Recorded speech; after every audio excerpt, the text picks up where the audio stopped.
Russia and China have been extremely critical of this resolution for Yeah. all the right reasons. I read their statements, very good statements, but they let it pass.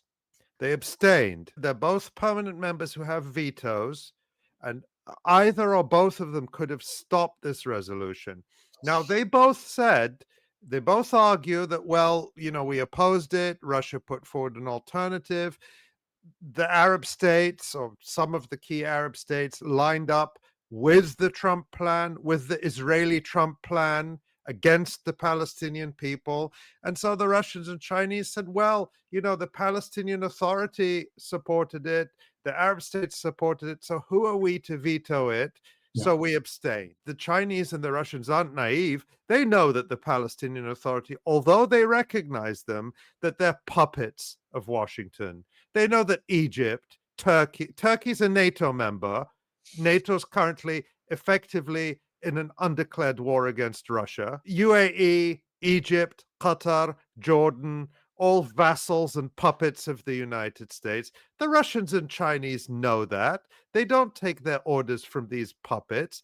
I would argue that they had a bigger responsibility to say, no matter what the Palestinian Authority says, no matter what Egypt and the United Arab Emirates and Jordan and Qatar say, and Turkey, and Indonesia and Pakistan, who gave them the right to decide the fate of Palestine, no matter what they say, this resolution is so damaging to the basic principles of the United Nations and to international law that, notwithstanding what those countries say, we cannot let this pass. They should have vetoed it. That's my view. I've heard all sorts of counter arguments. Oh, the US was threatening this and threatening that. If Russia and China think the UN has any value at all, if they don't just want to withdraw from the UN and wrap the whole thing up, then they had to veto this and they failed. That is my contention. What's your view?